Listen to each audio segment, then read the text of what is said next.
The Story of Ruth, a story of love, loyalty, and faith.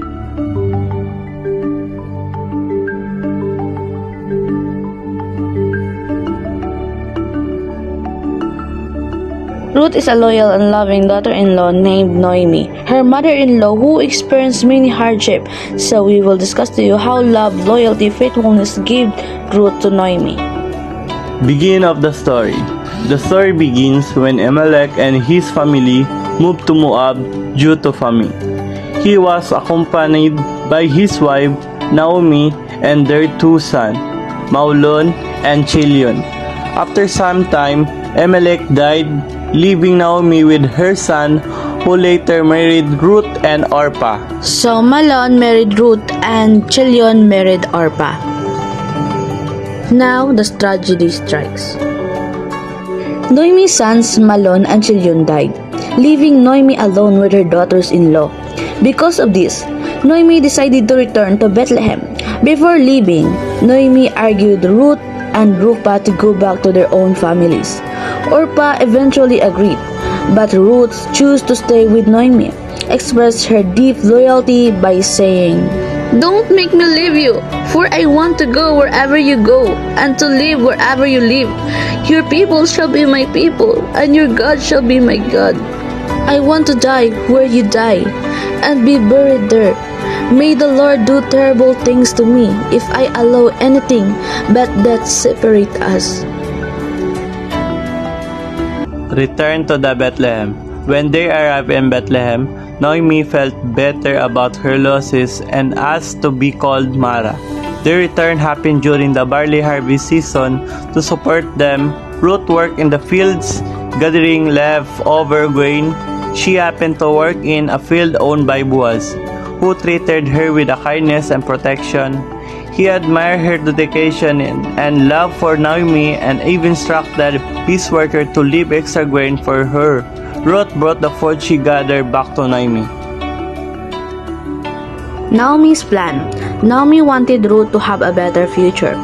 She suggests that Ruth marry Boaz. According to Jewish custom, a widow could marry her husband's closest male relative.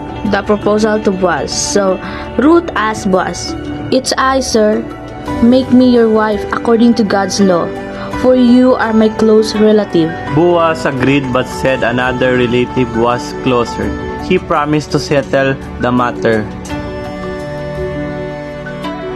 The agreement. Boaz then went to the marketplace, where he met the closer relative with 10 village elders as witnesses. He explained that Noemi was selling the land of Elimelech. The relative initially agreed to buy it, but when Boaz added that the purchase also meant marrying Ruth to preserve her family line, the relative declined, saying it would affect his own inheritance. He then gave Boaz his right of redemption by removing his sandal, which was the public legal sign of transferring ownership in Israel. Boaz declared before all the witnesses that he had officially bought the land belonging to Elimelech, Chilion, and Mahlon from Naomi, and that he had also taken Ruth the Moabitess as his wife, so she could bear a son to continue her late husband's family line. The witness replied, "We are witness. May the Lord make this woman who has now come into your home as fertile as Rachel and Leah. May you be a great and successful man in Bethlehem, and may the Lord give you many descendants through this young woman." So Boaz married Ruth, and when he slept with her, the Lord gave her a son. The new beginning. The woman of the city said to Noemi, "Bless the Lord, who has gave you the little grandson.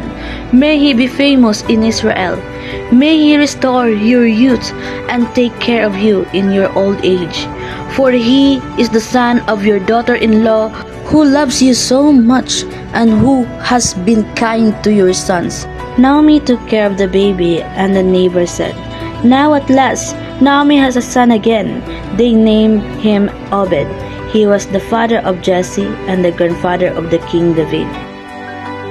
So here's the conclusion and the lesson. Love and loyalty bring blessings.